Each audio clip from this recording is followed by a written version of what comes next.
کہ شاید کسی بڑے سے بڑے عالم فاضل کو بھی بولنے نہ دے، لیکن عمل کی باری آتی ہے تو کمزور ہوتے ہیں۔ باتیں بیسیوں آتی ہیں، درجنوں آتی ہیں، نماز کا ٹائم ہوتا ہے تو بہانے بازی کرتے ہیں، وہ میرے کپڑے نہیں ٹھیک، بس دعا کریں انشاءاللہ شروع کر دوں گا، کہانیاں سناتے ہیں۔ کیوں اتنے بولے بنتے ہیں؟ ہمیں سمجھ آتی ہے کہ آپ گفتار کے غازی ہیں، آپ باتوں میں صرف ساری چیزیں سیدھی رکھتے ہیں، آپ اس جگہ پہنچ ہی نہیں پا رہے۔ عمل، کردار، یہ بھی ایک مبلغ ہوتا ہے، آپ کا کردار بھی تبلیغ کرتا ہے، آپ کا لب و لہجہ بھی۔ حضرت امام جعفر صادق رضی اللہ تعالیٰ عنہ سے ایک شخص نے کہا تھا میں دین کی تبلیغ کرنا چاہتا ہوں، مجھے بتایا کیا کروں؟ تو امام جعفر صادق رضی اللہ تعالیٰ عنہ فرمانے لگے دین کی تبلیغ کرنی ہے تو بڑا آسان نسخہ ہے، دین پہ عمل کرنا شروع کر دے، تبلیغ ہونی شروع ہو جائے گی۔ لیکن ہم نا عمل کی دنیا میں بڑے کمزور ہوتے ہیں۔ قربان جائیں، حضور علیہ الصلوۃ والسلام نے جس معاشرے میں آنکھ کھولی تھی وہ جہلاء کا معاشرہ تھا، ظلم تھا، ستم تھا، بربریت تھی۔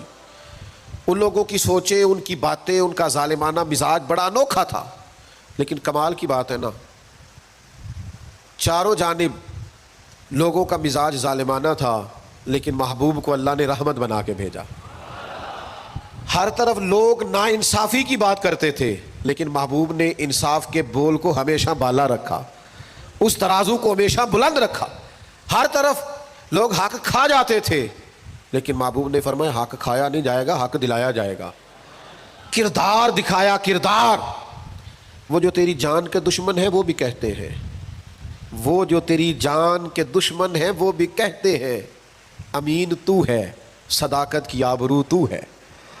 دشمن بھی کہتے ہیں سچے تو بہرحال ہیں، امانت دار تو بہرحال ہیں، غلط بات تو بہرحال نہیں کرتے۔ یعنی دشمن بھی اگر اٹھ کے گواہی دے کہ شاید کسی بڑے سے بڑے عالم فاضل کو بھی بولنے نہ دے۔